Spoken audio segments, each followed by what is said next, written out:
আসসালামু আলাইকুম, সবাই কেমন আছেন? আলহামদুলিল্লাহ আপনাদের দোয়ায় আমিও ভালো আছি। আশা করি আপনারাও ভালো আছেন। তো এটা ঈদ ব্লগ 4, এটা লাস্ট পার্ট। তো আজকে আমরা বট রান্না করব। তো চলেন বট কিভাবে রান্না করি দেখে আসি। তো এখানে আমরা পাতিলায় পরিমাণ মতো কিছুটা তেল দিয়ে নিব। আর এখানে দিয়ে দেব আগে থেকে কুচি করে রাখা পেঁয়াজ।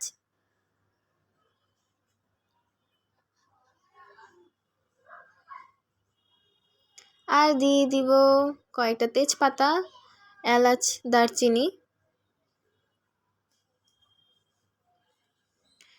এই তো পেঁয়াজটা বাদামি হওয়া পর্যন্ত আমরা নেড়ে চেড়ে নিব।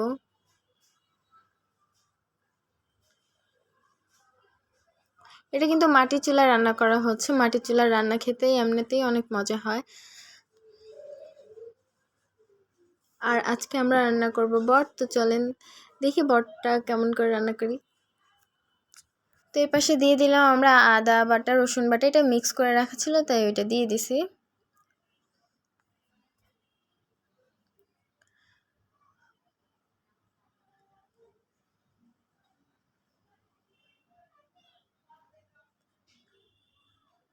আর দিয়ে দিব মরিচ বাটা। মরিচ বাটা দিছি আমরা, গুঁড়া দেই নাই। মরিচ বাটাটা খেতে অনেক বেশি মজা লাগে তরকারিতে, তার জন্য মরিচ বাটা দিছি। তো এবার সম্পূর্ণ মশলাগুলো কষার জন্য কিছুটা পরিমাণ পানি দিয়ে দিব। এবার সবগুলো একসাথে নেড়ে চেড়ে জাল দিব ভালো করে, যাতে মশলার গন্ধটা না থাকে। তো আর এপাশে দিয়ে দিব হলুদ গুঁড়া।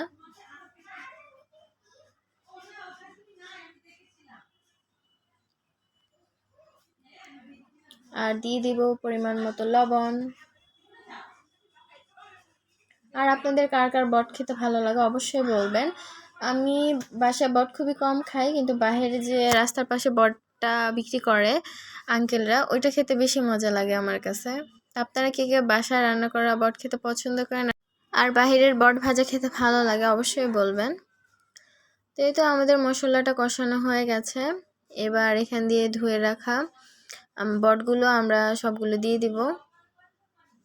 আর বটগুলো আগে থেকে অনেকবার গরম পানি দিয়ে সিদ্ধ করে নেওয়া হয়েছে, যাতে বটের গায়ের গন্ধটা না থাকে।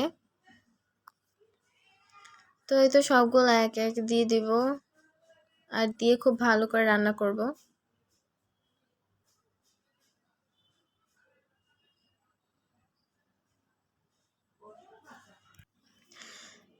তো এখানে অনেকগুলো বট একসাথে ছিল, তাই আমরা কিছুক্ষণ নেড়ে সবগুলো বট দিয়ে দিতেছিলাম পরপর করে। তো এইভাবে সবগুলো বট একসাথে নেড়ে চেড়ে কষাই নেব ভালো মতো।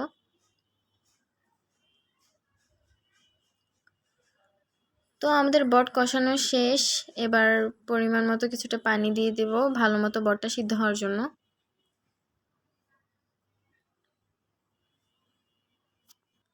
তো বটটা একবার সিদ্ধ করলে একবার জাল দিলে খেতে মজা লাগে না, 2-3 বার জাল দিলে বটটা খেতেও অনেক বেশি মজা লাগে।